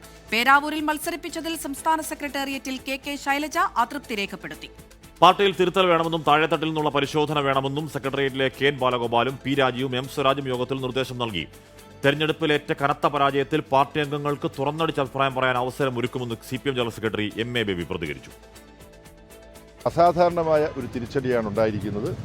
അസാധാരണമായ തരത്തിൽ സംഘടന ഒട്ടാകെ ഈ കാര്യങ്ങൾ ചർച്ച ചെയ്യാൻ പല തലങ്ങളിൽ യോഗം ചേരാൻ പോവുകയാണ്. നേതൃത്വ തലങ്ങളിൽ നിന്നും പങ്കെടുക്കുന്ന സഖാക്കൾ പാർട്ടി കമ്മിറ്റിയിലെ സഖാക്കളോട് പറയാനുള്ളത്, നിങ്ങൾക്ക് പറയാനുള്ളതെല്ലാം തുറന്നടിച്ച് നിങ്ങൾക്ക് പറയാം. സഖാക്കൾ പറയുമ്പോൾ ഒരു തരത്തിലുമുള്ള ഇടപെടലുകൾ ഉണ്ടായിക്കൂടാ. ക്ഷമാപൂർവ്വം സഖാക്കൾക്ക് പറയാനുള്ളത് മുഴുവൻ പറയാൻ സമയം കൊടുത്ത് ചർച്ച നടത്തണം. ഷഫീദ് ചേരുന്നു. ഷഫീദ്, സാധാരണ പരാജയമല്ല. പയ്യന്നൂര് പോലെ, തൃക്കരിപ്പൂര് പോലെ, തളിപ്പറമ്പ് പോലെ, ഉദ്യമ പോലെയുള്ള പാർട്ടിക്കോട്ടകളിലേറ്റ കനത്ത പരാജയമാണ്. അപ്പോൾ ഏതാഴത്തിൽ അതിൻ്റെ പരിശോധന തുടങ്ങണം, ഏത് രീതിയിൽ അതിൻ്റെ തിരുത്തൽ തുടങ്ങണമെന്ന പ്രാഥമിക ചർച്ച ഇന്ന് ആ സെക്രട്ടറിയിൽ ഉണ്ടായോ? KK ശൈലജ ടീച്ചറുടെ പരാതി എന്താണ് ഷഫീദ്? ഹഷ്മി, ഇതുമായി ബന്ധപ്പെട്ട് ഇന്നലെയാണ് CPM-ന്റെ സംസ്ഥാന സെക്രട്ടേറിയറ്റ് യോഗം ചേർന്നത്. നമുക്കറിയാം, സ്വാഭാവികമായും 35 സീറ്റിലേക്ക് ഒതുങ്ങിയ ആ LDF-നെ സംബന്ധിച്ചിടത്തോളം ഈ അവരുടെ നേതൃയോഗങ്ങളിൽ വലിയ തരത്തിലുള്ള വിമർശനം ഉയരുമെന്നുള്ള കാര്യം ഉറപ്പാണ്. അത് ഏത് തരത്തിലേക്ക് പോകും, ഏത് അളവിലേക്ക് പോകുമെന്നൊക്കെയുള്ള കാര്യങ്ങളിലാണ് സംശയമുണ്ടായിരുന്നത്. പ്രത്യേകിച്ച് പാർട്ടിയെ സംബന്ധിച്ച് മുഖ്യമന്ത്രി പിണറായി വിജയൻ ഒരൊറ്റ മുഖമായി നയിച്ച ആ ഒരു തെരഞ്ഞെടുപ്പാണ്. അവിടെ മുഖ്യമന്ത്രി എടുത്ത നിലപാടടക്കമുള്ള കാര്യങ്ങൾ വിമർശനത്തിന് വിധേയമായി എന്നുള്ളതാണ് ഏറ്റവും പ്രധാനപ്പെട്ട കാര്യം. പ്രത്യേകിച്ച് ഈ വർഗീയ നിലപാടുകളുമായി ബന്ധപ്പെട്ട ഈ വെള്ളാപ്പള്ളി നടേശനുമായി ബന്ധപ്പെട്ടുണ്ടായിട്ടുള്ള കാര്യങ്ങൾ, അതിലടക്കം ചില വിമർശനങ്ങൾ സംസ്ഥാന സെക്രട്ടേറിയറ്റ് യോഗത്തിൽ ഉയർന്നു എന്നുള്ളത് ഏറ്റവും ശ്രദ്ധേയം. അതിനൊക്കെ അപ്പുറത്തേക്ക് ആരാണ് ഈ പാർട്ടിക്ക് അല്ലെങ്കിൽ നേതൃത്വത്തിൽ തിരുത്തൽ വേണമെന്നൊക്കെയുള്ള കാര്യങ്ങൾ ആവശ്യപ്പെട്ടത് എന്നുള്ളതാണ്. അതായത് ഇന്നലെ നടന്ന CPM-ന്റെ സംസ്ഥാന സെക്രട്ടേറിയറ്റ് യോഗത്തിൽ നേതൃത്വത്തെ തിരുത്തിയത് KN Balagopal, P Rajeev, M Swaraj അടക്കമുള്ളവരാണ്. അതായത് പാർട്ടിയിലെ രണ്ടാം നിരയാണ്. അവർ പറഞ്ഞ പ്രധാനപ്പെട്ട കാര്യം, അണികളെ മനസ്സിലാക്കി വേണം നേതൃത്വം മുന്നോട്ട് പോകാൻ. മാത്രമല്ല, തോൽവിയുടെ ഗൗരവം പാർട്ടി നേതൃത്വം മനസ്സിലാക്കണം. താഴെത്തട്ടിൽ നിന്നുള്ള പരിശോധന വേണമെന്ന നിർദ്ദേശവും ഈ 3 രണ്ടാം നിരയിലെ പ്രധാനപ്പെട്ട നേതാക്കളുടേതാണ് എന്നുള്ളത് ഏറ്റവും ശ്രദ്ധേയമായിട്ടുള്ള കാര്യം. ഇനി മറ്റൊന്ന് KK ശൈലജയുടെ അതൃപ്തിയാണ്. അതായത് പേരാവൂരിൽ മത്സരിപ്പിച്ചതിലാണ് സെക്രട്ടേറിയറ്റിൽ KK ശൈലജ അതൃപ്തി രേഖപ്പെടുത്തിയിട്ടുള്ളത്. ജയിക്കില്ലെന്ന് എല്ലാവർക്കും അറിയാമായിരുന്നു, എന്നിട്ടും നിർബന്ധിച്ച് പേരാവൂരിൽ മത്സരിപ്പിച്ചു എന്നുള്ള അതൃപ്തി അത് KK ശൈലജ CPM-ന്റെ സംസ്ഥാന സെക്രട്ടേറിയറ്റ് യോഗത്തിൽ അറിയിച്ചിട്ടുണ്ട് എന്നുള്ളതാണ്. ഏതായാലും ഈ വിഷയമടക്കം മുഴുവൻ കാര്യങ്ങളും ആഴത്തിൽ പഠിക്കാൻ CPM-ന്റെ സംസ്ഥാന സെക്രട്ടേറിയറ്റ് യോഗത്തിൽ തീരുമാനിച്ചിട്ടുണ്ട്. മാത്രമല്ല, ജൂൺ പകുതി വരെയായിരിക്കും ഇതുമായി ബന്ധപ്പെട്ട് അവരുടെ പരിശോധന, CPM-ന്റെ പരിശോധന അടക്കമുള്ള കാര്യങ്ങൾ ഉണ്ടാവുക. പ്രാദേശിക തലത്തിൽ കണക്കുകൾ ശേഖരിക്കും. മാത്രമല്ല, ജനങ്ങൾ എങ്ങനെ പാർട്ടിയിൽ നിന്ന് അകന്നു എന്നടക്കമുള്ള കാര്യങ്ങൾ സ്വാഭാവികമായും പരിശോധിക്കപ്പെടും. കണ്ണൂരിലെ സാഹചര്യം പ്രത്യേകം പരിശോധിക്കാനും CPM സംസ്ഥാന സെക്രട്ടേറിയറ്റ് യോഗത്തിൽ തീരുമാനമെടുത്തിട്ടുണ്ട്. ഹഷ്മി, അമൃത. ശരി, ഷഫീദിലേക്ക് മടങ്ങിയെത്താം. അതേസമയം ന്യൂനപക്ഷ വോട്ടുകളുടെ ഇടതുവിരുദ്ധ ഏകീകരണമാണ് പരാജയമെന്ന് LDF-ൽ വിലയിരുത്തൽ. ഒന്നിച്ചു നിന്നാൽ തിരിച്ചു വരാമെന്ന് ഇന്ന് ചേർന്ന യോഗത്തിൽ പിണറായി വിജയൻ പറഞ്ഞു. വ്യക്തിപരമായ അധിക്ഷേപങ്ങൾ കാര്യമാക്കുന്നില്ലെന്ന് പിണറായി വ്യക്തമാക്കി. പരാജയത്തിന് ഉത്തരവാദിത്തം ഒറ്റക്കെട്ടായി ഏറ്റെടുക്കുന്നുവെന്ന് യോഗത്തിന് ശേഷം Kerala Congress M chairman Jose K Mani പ്രതികരിച്ചു. ഒറ്റക്കെട്ടായിട്ടാണ് ഇടതുപക്ഷം ഈ തെരഞ്ഞെടുപ്പിനെ നേരിട്ടത്. ഇവിടെ ഏതെങ്കിലും ഒരു രാഷ്ട്രീയ പ്രസ്ഥാനമോ ഒരു വ്യക്തിയോ എന്നുള്ളതല്ല, ഒറ്റക്കെട്ടായിട്ട് ഈ പരാജയം ഞങ്ങൾ അതിൻ്റെ ഉത്തരവാദിത്വം ഏറ്റെടുക്കും. ഇതിൻ്റെ വിശദമായ മറ്റു കാര്യങ്ങൾ ഇതിന് ശേഷം നമ്മൾ 15-ന് ശേഷം വരുന്ന LDF യോഗത്തിൽ കൂടും. ഷഫീദ് റാവുത്തർ ചേർന്നു. ഷഫീദ്, യഥാർത്ഥത്തിൽ മുസ്ലിം ക്രൈസ്തവ ധ്രുവീകരണം മാത്രമുണ്ടായെങ്കിൽ ഇത്ര വലിയ പരാജയം സംഭവിക്കില്ല. ജനങ്ങളുടെ വലിയ ധ്രുവീകരണം ഇടത് സർക്കാരിനെതിരെ ഉണ്ടായി എന്നുള്ളത് വസ്തുതയാണ്, വാസ്തവമാണ്. ഏതു രീതിയിൽ തിരുത്തൽ എന്ന കാര്യം ആലോചിച്ചോ? തുറന്നടിച്ച് പറയാം എന്ന് പറയുമ്പോൾ ഭയമില്ലാതെ ഇക്കാലം അത്രയും എന്തോ തുറന്നടിച്ച് പറയുന്നൊരു പ്രശ്നമുണ്ടായിരുന്നു എന്ന ഒരു വ്യംഗ്യം അതിലുണ്ട്. ഭയമില്ലാതെ ഓരോ സഖാവിനും കാര്യങ്ങളായി തന്നെ പറയാം എന്ന ഒരു ധൈര്യം പകരൽ കൂടി തന്നെയായിരുന്നോ ഇന്നിപ്പോൾ നടക്കുന്ന ചർച്ചകളുടെ അടിത്തറ ഷഫീൽ? ഹഷ്മി സൂചിപ്പിച്ചതുപോലെ ഏതെങ്കിലും തരത്തിൽ ന്യൂനപക്ഷ ഏകീകരണം എന്നതിനപ്പുറത്തേക്ക് ജനങ്ങൾ എന്നതിനപ്പുറത്തേക്ക് പാർട്ടി പ്രവർത്തകർ സർക്കാരിന് അല്ലെങ്കിൽ LDF-ന് വിരുദ്ധമായി ഏകീകരിച്ചു എന്നൊക്കെയുള്ള ചർച്ചകളാണ് പ്രധാനമായും നടക്കുന്നത്. മറ്റൊരു പ്രധാനപ്പെട്ട കാര്യം എന്ന് പറയുന്നത് മുന്നണിയുടെ മുഖമായി തെരഞ്ഞെടുപ്പിനെ നേരിട്ട് CPM എടുത്ത ചില തീരുമാനങ്ങൾ, CPM എടുത്ത ചില നീക്കങ്ങൾ, അതൊക്കെ ഏതെങ്കിലും തരത്തിൽ തിരിച്ചടിയായിട്ടുണ്ടോ എന്നൊക്കെയുള്ള കാര്യങ്ങൾ മുന്നണി യോഗത്തിൽ ചർച്ചയായിട്ടുണ്ടോ എന്നുള്ളതാണ് ആകാംക്ഷ. ഏതായാലും അതടക്കമുള്ള കാര്യങ്ങളിലെ വിവരങ്ങളടക്കം പിന്നാലെയാണ് വരുന്നത്. പക്ഷേ ഇന്നത്തെ മുന്നണി യോഗത്തിൽ മുഖ്യമന്ത്രി ചില കാര്യങ്ങൾ പറഞ്ഞു. അദ്ദേഹം പറഞ്ഞത് പരാജയത്തിന് പലവിധ കാരണങ്ങൾ ഉണ്ടായിട്ടുണ്ട്, വ്യക്തിപരമായിട്ടുള്ള അധിക്ഷേപങ്ങൾ കാര്യമാക്കുന്നില്ലെന്ന് പിണറായി വിജയനും കാവൽ മുഖ്യമന്ത്രിയായിട്ടുള്ള പിണറായി വിജയൻ എന്ന് പറഞ്ഞു. ഒന്നിച്ചു നിന്നാൽ തിരിച്ചു വരാമെന്ന് പിണറായി വിജയൻ പറഞ്ഞു. കൂടാതെ 2029 ലോക്സഭാ തെരഞ്ഞെടുപ്പിൽ ഒന്നിച്ചു നിന്ന് ഇപ്പോൾ ഉണ്ടായിരിക്കുന്ന ഇക്കാര്യങ്ങളൊക്കെ പിശകുകൾ തിരുത്തി മുന്നോട്ട് വരാം എന്നുള്ള കാര്യവും മുഖ്യമന്ത്രി പിണറായി വിജയൻ പറഞ്ഞു. അതേസമയം പൊതുവെ ഇന്നത്തെ മുന്നണി യോഗത്തിൽ ഉയർന്ന അഭിപ്രായം സംഭവിച്ചത് ന്യൂനപക്ഷ വോട്ടുകളുടെ ഇടതുവിരുദ്ധ ഏകീകരണമാണ്. ജനങ്ങളിലേക്ക് മുന്നണി സംവിധാനം ഇറങ്ങിച്ചെല്ലണം എന്നുള്ളതാണ്. അതിന്റെ അടിസ്ഥാനത്തിൽ ബ്രാഞ്ച് തലം മുതൽ പരാജയ കാരണം പഠിക്കാൻ CPM തീരുമാനിച്ചിട്ടുണ്ട്. ജൂൺ 15 വരെയാണ് CPM സമയം കണക്കാക്കുന്നത്. എല്ലാ പാർട്ടികളും സമാനമായ വിലയിരുത്തൽ നടത്തണം. ജൂൺ 15 ശേഷം മുഴുവൻ സമയം LDF ചേർന്ന് ചർച്ച നടത്തും. ക്ഷേമപ്രവർത്തനം ജനങ്ങളിലേക്ക് വേണ്ട വിധം എത്തിയില്ലെന്ന CPയുടെ ഇന്നത്തെ കുറ്റപ്പെടുത്തലടക്കമുള്ള കാര്യങ്ങൾ, വിമർശനമടക്കമുള്ള കാര്യങ്ങൾ ആഴത്തിൽ മുന്നണി സംവിധാനത്തിൽ ചർച്ച ചെയ്യാനും പഠിക്കാനും നിലവിൽ ഇപ്പോൾ തീരുമാനിച്ചിട്ടുണ്ട്. കേരള കോൺഗ്രസ് എമ്മിന്റെ കാര്യം നമുക്കറിയാം. അതേസമയം കേരള കോൺഗ്രസ് ജോസഫ് വിഭാഗം ഇന്ന് ക്ഷണിച്ചതുമായി ബന്ധപ്പെട്ട് ചില കാര്യങ്ങൾ ഇന്ന് ജോസ് കെ മാണി പറയുകയുണ്ടായി. അദ്ദേഹം പറഞ്ഞ ഒരു കാര്യം, ഞങ്ങൾക്ക് ഏതെങ്കിലും തരത്തിൽ ഒരു ബുദ്ധിമുട്ടുമില്ല, ശക്തമായി ഞങ്ങൾ തിരിച്ചു വരും. പ്രതിസന്ധി ഘട്ടത്തിൽ ഞങ്ങളും ജോസഫ് വിഭാഗത്തെ ക്ഷണിച്ചിരുന്നു. ഞങ്ങൾക്ക് ബുദ്ധിമുട്ടുണ്ടെന്ന് കരുതിയാണ് ഇപ്പോൾ ക്ഷണിക്കുന്നത്. അങ്ങനെയാണെങ്കിൽ ഞങ്ങൾക്കൊരു പ്രതിസന്ധിയില്ലെന്നും ഞങ്ങളുടെ അണികൾ അവിടെ തന്നെ ഉണ്ടെന്നും പാർട്ടിയുടെ പ്രസക്തി നഷ്ടപ്പെട്ടിട്ടില്ലെന്നും തിരുത്തേണ്ട കാര്യങ്ങൾ തിരുത്തി കേരള കോൺഗ്രസ് എം തിരിച്ചു വരുമെന്നൊക്കെയുള്ള കാര്യങ്ങൾ ജോസ് കെ മാണി ഇന്ന് ഈ യോഗത്തിന് ശേഷം പ്രതികരിക്കുന്ന സാഹചര്യം ഉണ്ടായി. ഹഷ്മി. വാർത്തയുടെ വിവരങ്ങൾ നൽകിയത്. കേരള കോൺഗ്രസ് ജോസഫ് വിഭാഗത്തിന്റെ ക്ഷണം തള്ളി ജോസ് കെ മാണി. തങ്ങൾക്ക് ഒരു ബുദ്ധിമുട്ടുമില്ല എന്നും ശക്തമായി തിരിച്ചുവരുമെന്നും ജോസ് കെ മാണി പറഞ്ഞു. ഞാൻ അവരോടും ഇതേ ഭാഷ തന്നെ പറഞ്ഞിരുന്നു, ഞങ്ങളൊന്ന് സഹായിക്കാമെന്ന്. അവർക്കൊരു ബുദ്ധിമുട്ടുണ്ടായപ്പോഴാണ്. അപ്പം ഞങ്ങൾക്ക് ബുദ്ധിമുട്ടുണ്ടായി എന്ന് കരുതിയായിരിക്കാം അങ്ങനെ അവർ സംസാരിച്ചത്. അതുകൊണ്ടായിരിക്കും അങ്ങനെ ഒരു സഹായം ഇങ്ങോട്ട് വന്നത്. പക്ഷേ ഞാൻ തുറന്ന് പറയട്ടെ, ഞങ്ങൾക്ക് ഒരു ബുദ്ധിമുട്ടുമില്ല. ഒരു ബുദ്ധിമുട്ടും ഞങ്ങൾക്കില്ല. ഞങ്ങൾ മുന്നോട്ട് പോകും.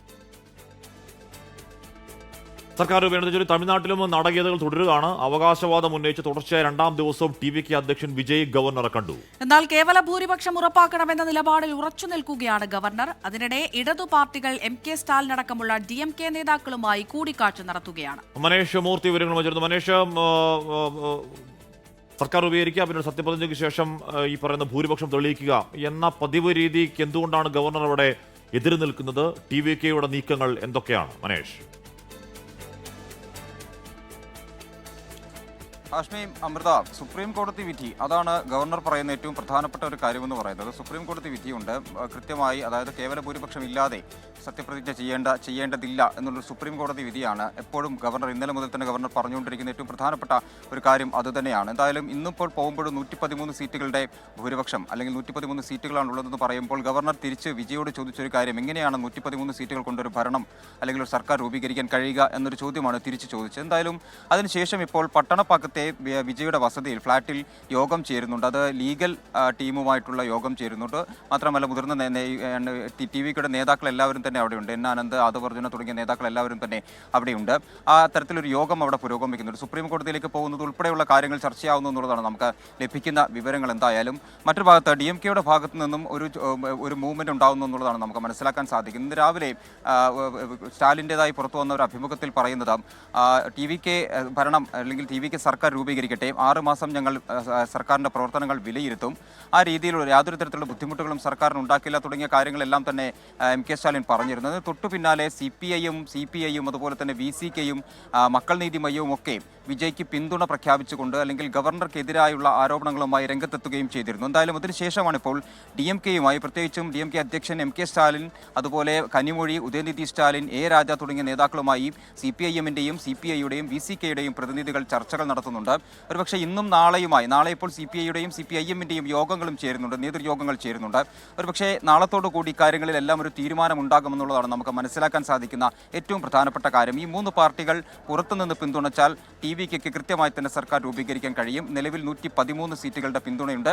അത് 119 എന്ന ആ നമ്പറിലേക്ക്, ആ ഒരു മാജിക് നമ്പറിലേക്ക് എന്തായാലും എത്തുകയും ചെയ്യും. നിലവിൽ നടക്കുന്ന ചർച്ചകൾ അതുമായി ബന്ധപ്പെട്ട് തന്നെയാണെന്നുള്ളതാണ് നമുക്ക് മനസ്സിലാക്കാൻ സാധിക്കുന്നത്. കാരണം ഇന്ന് രാവിലെ സ്റ്റാലിന്റെ പ്രസ്താവന വരുന്നു. അതിന് തൊട്ടു പിന്നാലെയാണ് ഈ പാർട്ടികളെല്ലാം തന്നെ TVKയ്ക്ക് അനുകൂലമായ ADMKയുടെ സപ്പോർട്ടിൽ വിജയം ഭരിക്കുന്നതിനേക്കാൾ DMK സഖ്യത്തിനൊപ്പം ചേർന്ന് മത്സരിച്ച ഈ പാർട്ടികളൊക്കെ പുറത്തുനിന്ന് വിജയ്ക്ക് പിന്തുണ കൊടുക്കുന്നതിൽ സ്റ്റാലിനും അങ്ങനെ ഒരു അനിഷ്ടമുണ്ടാവാൻ ഇടയുണ്ടോ മനേഷ്? എന്ന് പറഞ്ഞാൽ ഒരു വഞ്ചന എന്നൊക്കെയുള്ള വിലയിരുത്തലേക്ക് എത്താൻ ഇടയുണ്ടോ? ഹാഷ്മി, അതാണ് ഞാൻ പറയുന്നത്. സ്റ്റാലിൻ്റെ കൺസെൻറ്റോട് കൂടി തന്നെയാണ് ഈ നീക്കങ്ങൾ നടക്കുന്നത് എന്നാണ് എനിക്ക് മനസ്സിലാക്കാൻ സാധിക്കുന്നത്. നമുക്ക് ലഭിക്കുന്ന വിവരങ്ങൾ അത്തരത്തിലാണ്. അതായത് സ്റ്റാലിൻ്റെ പിന്തുണയോടുകൂടി അല്ലെങ്കിൽ സ്റ്റാലിൻ്റെ കൺസെൻറ്റോട് കൂടിയാണ് ഈ 3 പാർട്ടികൾ നാളെ അല്ലെങ്കിൽ TVKയ്ക്ക് പിന്തുണ പ്രഖ്യാപിക്കാൻ ഒരുങ്ങുന്നത് എന്നുള്ളതാണ്. അത് പുറത്തുനിന്നുള്ള പിന്തുണയാണ്, ഭരണത്തിൽ ഭാഗമാവില്ല. കോൺഗ്രസ് വന്നതുപോലെ ഒരു സഖ്യസാധ്യതയല്ല പറയുന്നത്, പുറത്തുനിന്ന് പിന്തുണയ്ക്കുക എന്നുള്ളതാണ്. 6 സീറ്റുകളുടെ പിന്തുണ പുറത്തുനിന്ന് നൽകുക എന്നുള്ളതാണ് ഒരു ലക്ഷ്യം വെക്കുന്നത്. അതും കൂടി മുന്നിൽ കണ്ടുകൊണ്ടായിരിക്കണം 6 മാസം ഞങ്ങൾ ഭരണം വിലയിരുത്തും എന്ന് MK സ്റ്റാലിൻ പറഞ്ഞത് എന്നാണ് മനസ്സിലാക്കാൻ സാധിക്കുന്നത്. എന്തായാലും ചർച്ചകൾ പുരോഗമിക്കുന്നുണ്ട്. TVKയുടെ നേതൃത്വത്തിൽ സുപ്രീം കോടതിയിലേക്ക് പോകുന്നത് ഉൾപ്പെടെയുള്ള കാര്യങ്ങളിൽ ചർച്ച നടക്കുന്നു. ഇപ്പുറത്ത് DMK ആണെങ്കിൽ 3 കക്ഷികളുടെ പിന്തുണ TVKയ്ക്ക് നൽകുന്ന തരത്തിലുള്ള ചർച്ചകൾ എന്തായാലും നടക്കുന്നു. കാരണം അത് കഴിഞ്ഞ മണിക്കൂറുകളിൽ ഉണ്ടായ ഒരു വലിയ ഡെവലപ്മെന്റ് തന്നെയാണ്. ഈ പറഞ്ഞ രീതിയിൽ എല്ലാ ആളുകളും, മക്കൾ നീതി മയ്യം ഉൾപ്പെടെ എല്ലാ ആളുകളും, അതായത് DMK സഖ്യത്തിലെ പ്രധാനപ്പെട്ട കക്ഷികളെല്ലാം തന്നെ TVKയ്ക്ക് അനുകൂലമായൊരു നിലപാടെടുക്കുന്നു. ഗവർണർക്കെതിരെ 108 സീറ്റുകളുള്ള ഒരു പാർട്ടിയെ എന്തുകൊണ്ട് വിളിക്കുന്നില്ല തുടങ്ങിയ കാര്യങ്ങൾ, അതുമാത്രമല്ല ജനാധിപത്യ വിരുദ്ധമാണ് ഗവർണറുടെ നടപടി തുടങ്ങിയ രീതിയിലുള്ള പ്രതിഷേധങ്ങൾ അല്ലെങ്കിൽ തുടങ്ങിയ രീതിയിലുള്ള ആരോപണങ്ങളെല്ലാം തന്നെ ഇവരുടെ ഭാഗത്തു നിന്ന് ഉണ്ടാവുകയും ചെയ്തിട്ടുണ്ട്. അപ്പോൾ ആ ഒരു പിന്തുണ എന്തായാലും സീറ്റിന്റെ രൂപത്തിൽ നാളെയോ അല്ലെങ്കിൽ മറ്റന്നാളോ എത്തും എന്ന് തന്നെയാണ് പ്രതീക്ഷിക്കുന്നത്. ആ രീതിയിലുള്ള ചർച്ചകളാണ് എന്തായാലും നിലവിൽ DMKയിൽ നടക്കുന്നത്. ഇത് DMK അധ്യക്ഷനായിട്ടുള്ള MK സ്റ്റാലിന്റെ കൺസെന്റോട് കൂടി തന്നെയായിരിക്കും ഈ ഒരു പിന്തുണ ഉണ്ടാവുക എന്നാണ് നമുക്ക് മനസ്സിലാക്കാൻ കഴിയുന്നത്. ഹാഷ്മി, അമൃത. KPC ആസ്ഥാനത്ത് KC വേണുഗോപാലിനെ കൂറ്റൻ ഫ്ലക്സ്. കേരളം KCക്കൊപ്പം എന്ന് ഫ്ലക്സിൽ പറയുന്നു. KC വേണുഗോപാലും K സുധാകരനും ഒന്നിച്ചു നിൽക്കുന്ന ചിത്രമാണ് ഫ്ലക്സിലുള്ളത്. അജ്മൽ ദുറാർ ആ വാർത്തയോട് വിരമിച്ചിരുന്നു. അജ്മൽ, കേരളം KC നയിക്കട്ടെ എന്ന പടുകൂറ്റൻ ഫ്ലക്സ് ഉയർത്തിയത് ആരാണ്? ഫ്ലക്സ് വെക്കലൊക്കെ മോശമാണ് എന്നൊക്കെ നേതാക്കൾ പറഞ്ഞുകൊണ്ടിരിക്കുന്നതിനിടയിലാണ് KCക്ക് വേണ്ടി അവിടെ കൂറ്റൻ ഫ്ലക്സ് അല്ലേ അജ്മൽ? ഹാഷ്മി, തെരഞ്ഞെടുപ്പ് വന്നതിന് പിന്നാലെ, റിസൾട്ട് വന്നതിന് പിന്നാലെ KPCC ഓഫീസിന്റെ പരിസരമാകെ നേതാക്കളുടെയും അതോടൊപ്പം തന്നെ മുഖ്യമന്ത്രി സ്ഥാനത്തേക്ക് നിലവിൽ അവകാശവാദം ഉന്നയിക്കുന്നവരുടെയും ഫ്ലക്സുകളാൽ, അവരുടെ ചിത്രങ്ങൾ നിറഞ്ഞ ഫ്ലക്സുകളാൽ നിബിഡമായിരുന്നു. അതിനിടയിലാണ് ഇന്ന് ഇപ്പോൾ പടുകൂറ്റൻ ഫ്ലക്സ്, K സുധാകരനോടൊപ്പം KC വേണുഗോപാൽ നിൽക്കുന്ന ഒരു പടുകൂറ്റൻ ഫ്ലക്സ് വീണ്ടും പ്രവർത്തകർ KPCC ഓഫീസിന് മുമ്പിൽ കൊണ്ടുവന്ന് സ്ഥാപിച്ചത്. ഈ സ്ഥാപിച്ച പ്രവർത്തകർ പറയുന്നത് പിണറായി വിജയനെ പോലെ ധാർഷ്ട്യമുള്ള ഒരു മുഖ്യമന്ത്രിയല്ല കേരളത്തിന് ആവശ്യം, പകരം ജനകീയനായ, ഏറ്റവും ജനകീയനായ ഒരു നേതാവിനെയാണ് കേരളം മുഖ്യമന്ത്രിയായി ആഗ്രഹിക്കുന്നത് എന്നാണ് ഇത് സ്ഥാപിച്ച പാർട്ടി പ്രവർത്തകർ പറയുന്നത്. AICC കേന്ദ്ര നേതൃത്വ ഹൈക്കമാൻഡ് അയച്ച പ്രതിനിധികൾ, അവർ നിരീക്ഷകരായി കേരളത്തിൽ വന്ന് KPCC ഓഫീസിനുള്ളിൽ മുഖ്യമന്ത്രിക്ക് വേണ്ടിയുള്ള ധൃതി പിടിച്ച ചർച്ചകൾ തുടരുന്നതിനിടെ, MLA-മാരെ കേൾക്കുന്നതിനിടെ, നിയമസഭാ കക്ഷി ചേരുന്നതിൻ്റെയൊക്കെയാണ് ഈ നിർണായകമായ ഒരു ഫ്ലക്സ് സ്ഥാപിക്കലെന്നതും ശ്രദ്ധേയമാണ്. ഏതായാലും ഈ ചർച്ചകൾ കഴിഞ്ഞ നേതാക്കൾ അവരവരുടെ താല്പര്യം എന്താണ്, അവർക്ക് ആരെയാണ് മുഖ്യമന്ത്രിയായി കാണാൻ ആഗ്രഹിക്കുന്നത്, അവരുടെ അഭിപ്രായം എന്താണെന്നൊക്കെ അറിയിച്ച് പുറത്തേക്ക് വരുന്നതിനിടയിലാണ് ഈ KC വേണുഗോപാലിന്റെയും K സുധാകരനും ഒപ്പം നിൽക്കുന്ന ഒരു ചിത്രം KPCC ഓഫീസിന് മുമ്പിൽ കൊണ്ടുവന്ന് സ്ഥാപിച്ചിരിക്കുന്നത്. ഏതായാലും ചർച്ചകൾ തുടരുന്നുണ്ട്. ഈ സ്ഥാപിച്ച ചിത്രത്തിനോ അതിൽ കാണിച്ചിരിക്കുന്ന വ്യക്തിക്കോ ഇതിലേതെങ്കിലും തരത്തിൽ ഈ ഹൈക്കമാൻഡ് അയച്ച പ്രതിനിധികളെ ഈ ഫ്ലക്സ് കൊണ്ടെങ്കിലും ഏതെങ്കിലും തരത്തിൽ സ്വാധീനിക്കാനാകുമോ എന്നതൊക്കെ ഈ ചർച്ചകൾക്ക് ശേഷം ദിവസങ്ങൾക്കകം മുഖ്യമന്ത്രിയെ പ്രഖ്യാപിക്കുന്ന സമയത്ത് നമുക്ക് അറിയാം. ഹാഷ്മി, അലക്സ് റാം മുഹമ്മദ് വിവരങ്ങളുമായി തുടരുന്നുണ്ട്. അലക്സ്, ഇരിട്ടിയിൽ വൈകുന്നേരം VD സതീശനായി പടുകൂറ്റൻ റാലി നടത്താൻ ഒരുങ്ങുന്നു അണികൾ. ഇവിടെ KCക്ക് വേണ്ടി പടുകൂറ്റൻ ഫ്ലക്സ് ഉയരുന്നു KPC ആസ്ഥാനത്ത്. ഒക്കെയും വന്ന് നിൽക്കുന്ന AICC നിരീക്ഷകരെ സ്വാധീനിക്കാനാണോ? അങ്ങനെ എന്തെങ്കിലും കണ്ടാൽ സ്വാധീനിക്കപ്പെടുന്നവരാണോ നിരീക്ഷകർ? അലക്സ്, ഹാഷ്മി, അങ്ങനെ ഒരു പൊതു പശ്ചാത്തലം ഒരുക്കണം. അങ്ങനത്തെ ഒരു സാമൂഹ്യ പശ്ചാത്തലമാണ് കേരളത്തിൽ ഉള്ളതെന്ന് AICCക്ക് ബോധ്യപ്പെടണം. അതിനാണ് ഈ 3 ബ്രിഗേഡുകളും ശ്രമിച്ചുകൊണ്ടിരിക്കുന്നത്. ഇന്ന് രാവിലെ KPCC ആസ്ഥാനത്ത് കണ്ട ഫ്ലെക്സാണിത്. We want KC, warm welcome leader. അതായത് KCയുടെ ഒരു മുഴുവൻ ഒരു വലിയ ഫ്ലെക്സ്. തൊട്ടപ്പുറത്ത് റോഡിനപ്പുറവും സമാനമായ ഒരു ഫ്ലെക്സ് ബോർഡ് കാണാം. അതിന് തൊട്ടടുത്ത് കുഞ്ഞുഞ്ഞിന് ശേഷം KC എന്നൊരു ഫ്ലെക്സ് ബോർഡ് അവിടെ ഉണ്ടായിരുന്നു. അതൊക്കെ രാവിലെ അവിടെ ഉണ്ടായിരുന്നു. രാവിലെ ഈ നിരീക്ഷകർ ഇവിടേക്ക് എത്തുന്നതിന് മുമ്പ് തന്നെ അവിടെ ഉണ്ടായിരുന്നു. പക്ഷേ ഈ ചർച്ചകൾ ഇങ്ങനെ പുരോഗമിക്കുന്നു, വാർത്തകൾ ഇങ്ങനെ ഓരോന്നായി പുറത്തു വരുന്നു, നേതാക്കളുടെ നിലപാട് ഓരോന്നായി പുറത്തു വരുന്നു. അതങ്ങനെ മുറുകി നിൽക്കുന്ന ഘട്ടത്തിലാണ്. അതായത് MLA-മാർ അവരുടെ വ്യക്തിപരമായ അഭിപ്രായം AICC-ക്ക് മുമ്പാകെ രേഖപ്പെടുത്തുന്ന ആ ഘട്ടം അതങ്ങനെ മുറുകി നിൽക്കുമ്പോഴാണ് KPCC ആസ്ഥാനത്തിന് മുന്നിൽ ഒരു പടുകൂറ്റൻ ഫ്ലെക്സ് കൂടി പ്രത്യക്ഷപ്പെട്ടിരിക്കുന്നത്. അതാണ്ട് ഈ കാണുന്നത് പോലെ കേരളം KC നയിക്കട്ടെ എന്നാണ് ഈ ഫ്ലെക്സ് ബോർഡിലെ വാചകം തന്നെ. അതിൽ സുധാകരനെ KC വേണുഗോപാൽ ആശ്ലേഷിച്ച് നിൽക്കുന്ന ഒരു ചിത്രം, അങ്ങനെ കെട്ടിപ്പിടിച്ച് നിൽക്കുന്ന ഒരു ചിത്രം ആ ഫ്ലെക്സ് ബോർഡിൽ അങ്ങനെ ഏറ്റവും വലിയൊരു ഫ്ലെക്സ് ബോർഡായി ഇവിടെ കൊണ്ട് സ്ഥാപിച്ചിട്ടുണ്ട്. ഇതിൽ ഹാഷ്മി സുധാകരൻ എടുത്ത നിലപാട് നമ്മൾ കണ്ടതാണ്. സുധാകരൻ ഇന്ന് AICC നിരീക്ഷകർക്ക് മുമ്പിൽ എടുത്ത നിലപാട്, അദ്ദേഹം ഒരു കത്ത് നൽകുകയായിരുന്നു. KC വേണുഗോപാലിനെ കേരളത്തിലെ മുഖ്യമന്ത്രി ആക്കണമെന്ന് ആവശ്യപ്പെട്ട് അദ്ദേഹം ഒരു കത്ത് നൽകുകയായിരുന്നു. അത്തരത്തിൽ MP-മാരുടെ പിന്തുണ അദ്ദേഹം ഉറപ്പാക്കുന്നു. അതായത് ഈ MLA-മാർക്കപ്പുറം സംഘടന KC വേണുഗോപാലിന്റെ കയ്യിലാണെന്നുള്ളതാണ് പ്രധാനപ്പെട്ട കാര്യം. അതായത് നേതാക്കൾ, അണികൾ, പ്രധാനപ്പെട്ട പ്രവർത്തകർ, ഭാരവാഹികളൊക്കെ KC വേണുഗോപാലിന്റെ പക്ഷത്താണ്. അദ്ദേഹം വരണമെന്ന് അങ്ങേയറ്റം ആഗ്രഹിക്കുന്നവരും അതിനായി മുറവിളി കൂട്ടുന്നവരുമാണ്. അതാണ് ഈ കാണുന്നത്. KC-ക്കായുള്ള പശ്ചാത്തലം അങ്ങനെ ഒരുക്കുകയാണ്. അത് ഹൈക്കമാൻഡിന്റെ മുന്നിലേക്ക് എത്തണം, നിരീക്ഷകരുടെ മുന്നിലേക്ക് എത്തണം.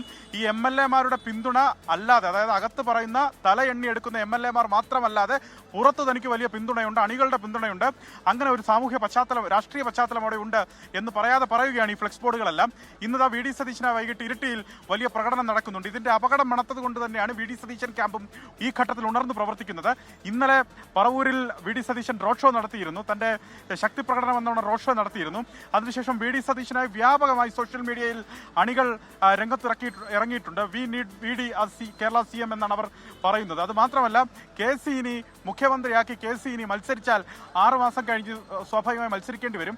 അങ്ങനെയെങ്കിൽ KC-ക്ക് കാണിച്ചു കൊടുക്കാമെന്നാണ് ഈ പറഞ്ഞ പ്രധാനപ്പെട്ട അണികളുടെ എല്ലാം വികാരമായി അവർ ഈ സോഷ്യൽ മീഡിയയിൽ കുറിക്കുന്നത്. അത് മാത്രമല്ല രാഹുൽ ഗാന്ധിക്ക് കൂട്ടമായി ഗ്രൂപ്പ് മെയിൽ അയക്കുന്നു VD സതീശൻ ആ സ്ഥാനത്തേക്ക് കൊണ്ടുവരണമെന്ന് പറഞ്ഞുകൊണ്ട്. അത്തരത്തിൽ വ്യാപകമായ പോര് മുറുകിയ തർക്കം ഇങ്ങനെ രൂക്ഷമായി തുടരുന്നു. പുതിയ വലിയ ഫ്ലെക്സ് ബോർഡുകൾ ഒക്കെ KPCC ആസ്ഥാനത്ത് പ്രത്യക്ഷപ്പെടുന്നു. ഹാഷ്മി. ഇടുക്കി പൂപ്പാറയിൽ പന്നിയാർ പുഴ കയ്യേറി അനധികൃതമായി നിർമ്മിച്ച 88 കെട്ടിടങ്ങൾ പൊളിച്ചു നീക്കുന്നു. ഹൈക്കോടതി ഉത്തരവിനെ തുടർന്നാണ് ജില്ലാ ഭരണകൂടത്തിന്റെ നടപടി.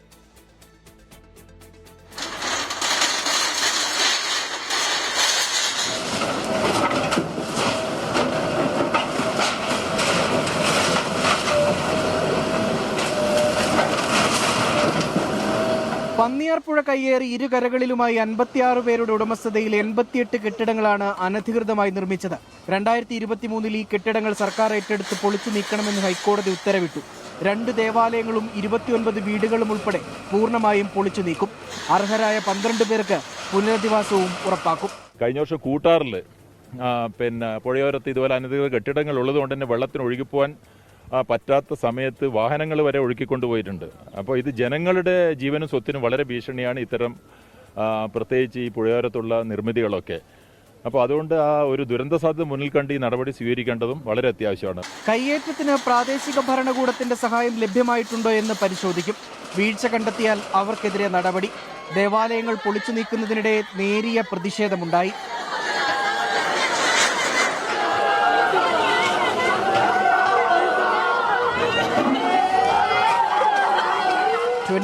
ഇടുക്കി. സ്കൂൾ തുറക്കാൻ ആഴ്ച 3 മാത്രം ബാക്കി നിൽക്കെ പാഠപുസ്തക വിതരണം പ്രതിസന്ധിയിൽ. ആ വാർത്തയിലേക്ക് എത്താം ഇടവേളയ്ക്ക് ശേഷം. സംസാരിക്കും അദ്ദേഹത്തിന്റെ വാക്കുകളിലേക്ക്. കൂട്ടായ പ്രവർത്തനത്തിൽ എല്ലാവരും അതിൽ പങ്കാളിത്തമുണ്ടായിരുന്നു. അത് UDF-ന്റെ നേതൃത്വത്തിലുള്ള മുഴുവൻ ആളുകളും അതിൽ പങ്കാളിത്തം വഹിച്ചു എന്നുള്ളതിൻ്റെ ഏറ്റവും പ്രധാനപ്പെട്ട തെളിവ് തന്നെയാണ് 102 സീറ്റിലേക്ക് കടന്നു വരാനുള്ള അവസരം ഒരുക്കിയെടുക്കാൻ കഴിഞ്ഞത്. അത് UDF-ന്റെ ഒരു വലിയ നേട്ടമാണ്. ഒന്നിച്ച് ഒറ്റക്കെട്ടായുള്ള പ്രവർത്തനത്തിൻ്റെ ഭാഗമായിട്ടാണ് അതൊക്കെ നേടിയെടുക്കാൻ കഴിഞ്ഞിട്ടുള്ളത്. ഇനിയൊന്ന് വിടാവോ? ദേശീയ തലത്തിൽ 1ാം റാങ്കിന് തിളക്കവുമായി പാലാ ബ്രില്യൻ സ്റ്റഡി സെന്ററിലെ വിദ്യാർത്ഥികൾ. ഇന്ത്യയിലെ പ്രമുഖ IIT-കൾ, NIT-കൾ, school of planning and architecture എന്നിവയിലേക്കുള്ള പ്രവേശന പരീക്ഷയായ JEE main, BArc, B planning എന്നിവയിലാണ് പാലാ ബ്രില്യൻ സ്റ്റഡി സെന്ററിലെ വിദ്യാർത്ഥികൾ ചരിത്ര വിജയം നേടിയത്. 2026 JEE main, BArc, B planning പരീക്ഷയുടെ ഫലം പ്രഖ്യാപിച്ചപ്പോൾ മികച്ച വിജയം നേടി Pala brilliant study centre. B planning വിഭാഗത്തിൽ ഗൗരിശങ്കർ വി 100% സ്കോർ നേടി അഖിലേന്ത്യാ തലത്തിൽ 1ാം റാങ്ക് കരസ്ഥമാക്കി. ബി ആർക്കിലും ബി പ്ലാനിംഗിലും മീരാകൃഷ്ണ 100% സ്കോറോടെ പെൺകുട്ടികളുടെ വിഭാഗത്തിൽ ഇന്ത്യയിൽ 1ാമതായി. ബി ആർക്ക് കാറ്റഗറി വിഭാഗത്തിൽ ആദില സിയൻ അഖിലേന്ത്യാ തലത്തിൽ 1ാം റാങ്ക് കരസ്ഥമാക്കി. ബി ആർക്ക് ബി പ്ലാനിംഗ് വിഭാഗത്തിൽ അഖിലേന്ത്യാ തലത്തിൽ ആദ്യ 10 റാങ്കിനുള്ളിൽ 5 പേരും ആദ്യ 100 റാങ്കിനുള്ളിൽ 27 പേരും ബ്രില്യന്റിൽ പരിശീലനം നേടിയവരാണ്. ബി പ്ലാനിംഗ് വിഭാഗത്തിൽ 100% സ്കോറോടെ ഓൾ ഇന്ത്യാ തലത്തിൽ 1ാം റാങ്ക് നേടിയ ഗൗരിശങ്കർ മാന്നാനം KE സ്കൂളിലെ +2 പഠനത്തോടൊപ്പം പാലാ ബ്രില്യന്റിന്റെ എൻട്രൻസ് പരിശീലനം നേടി വരികയായിരുന്നു. 2026 JEE മെയിൻ പേപ്പർ 1 പരീക്ഷയിൽ 99.8760725% സ്കോറോടെ മികച്ച വിജയം കരസ്ഥമാക്കിയിരുന്നു. ബി ആർക്ക് പെൺകുട്ടികളുടെ വിഭാഗത്തിൽ 100% സ്കോറോടെ ഇന്ത്യയിൽ 1ാമതെത്തിയ മീരാകൃഷ്ണ ബി പ്ലാനിംഗ് വിഭാഗത്തിൽ അഖിലേന്ത്യാ തലത്തിൽ 9ാം റാങ്കോടെ പെൺകുട്ടികളുടെ വിഭാഗത്തിൽ 1ാം സ്ഥാനം കരസ്ഥമാക്കി. +2 പഠനത്തിന് ശേഷം ബ്രില്യന്റിൽ ബി ആർക്ക് ബി പ്ലാനിംഗ് സ്പെഷ്യൽ റിപ്പീറ്റർ ബാച്ചിൽ എൻട്രൻസ് പരിശീലനം നേടി വരികയാണ്. ആർക്കിടെക്ചറിലും പ്ലാനിംഗിലും അഭിരുചിയുള്ള വിദ്യാർത്ഥികൾ സ്വപ്നം കാണുന്ന ദേശീയ സ്ഥാപനങ്ങളായ NIT, school of planning and ആർക്കിടെക്ചറുകളിലും അഡ്മിഷൻ ലഭിക്കുന്നതിനുള്ള പ്രവേശന പരീക്ഷയാണിത്. ഉന്നത വിജയം കരസ്ഥമാക്കിയവരെ ബ്രില്യന്റിലെ ഡയറക്ടർമാരും അധ്യാപകരും സ്റ്റാഫ് അംഗങ്ങളും ചേർന്ന് അനുമോദിച്ചു. News desk 24. അപ്പോൾ പ്രിയപ്പെട്ട പ്രേക്ഷകരെ 1 PM ന്യൂസ് ഇതോട് പൂർത്തിയാവുകയാണ്.